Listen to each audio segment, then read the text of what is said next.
Hi guys, welcome back to the channel. Happy Chhat everyone. We'll be continuing some of the fungal diseases. Okay, let's start.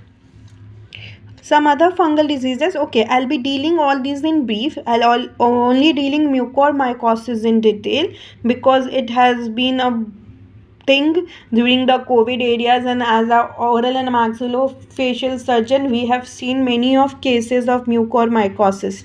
Okay, let's start. First is histoplasmosis. Most common oral and maxillofacial presentation of it is the appearance of single or multiple oral ulcer in an older person with chronic obstructive pulmonary disease. So three things is there for histoplasmosis. First is single or multiple oral ulcer. Second is the older individual, and third is the individual has the chronic obstructive pulmonary disease. Okay.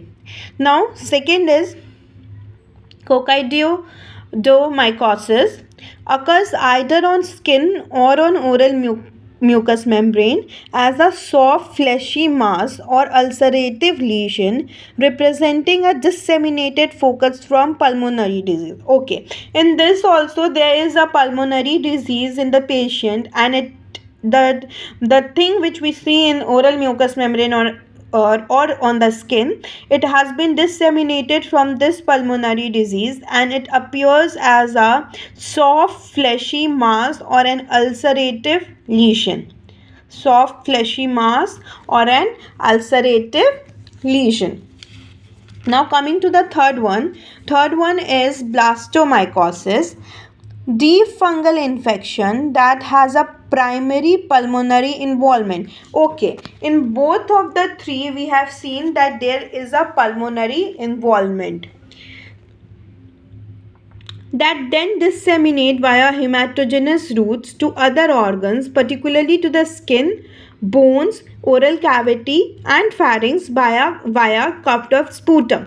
तो ये होता है कि same है कि उसमें भी dissemination है पल्मोनरी उससे, एंड इसमें भी है क्योंकि पल्मोनरी इन्वॉल्वमेंट है तो it disseminate by hematogenous route to other organs, skin को, बोन्स को, oral cavity and pharynx via cupped of sputum.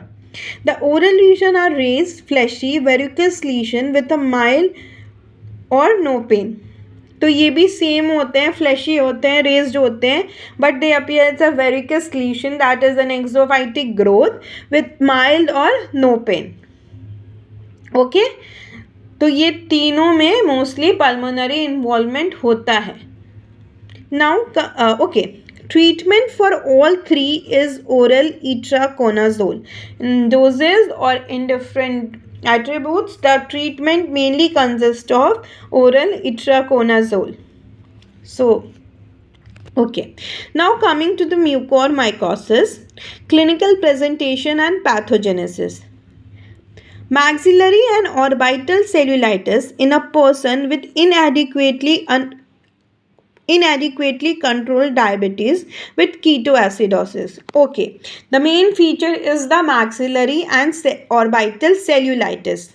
और मेनली कौन से पर्सन में होता है? इनएडिक्वेटली कंट्रोल डायबिटीज़ और अनकंट्रोल्ड डायबिटिक पेशेंट जो होते हैं with ketoacidosis, they are the most prone for mucormycosis. And the immunosuppress patient we have seen in COVID patient, it is one of the thing mucormycosis. Okay.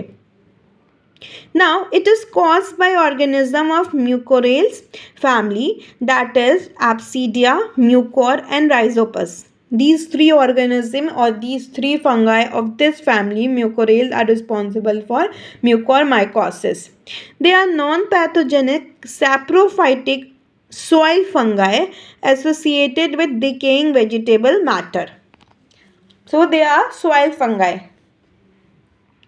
Mucormycosis is an opportunistic infection. Obviously, it is an opportunistic infection because it is occurring in the patient who are already immunocompromised, and mainly in the patient who are diabetic with ketoacidosis.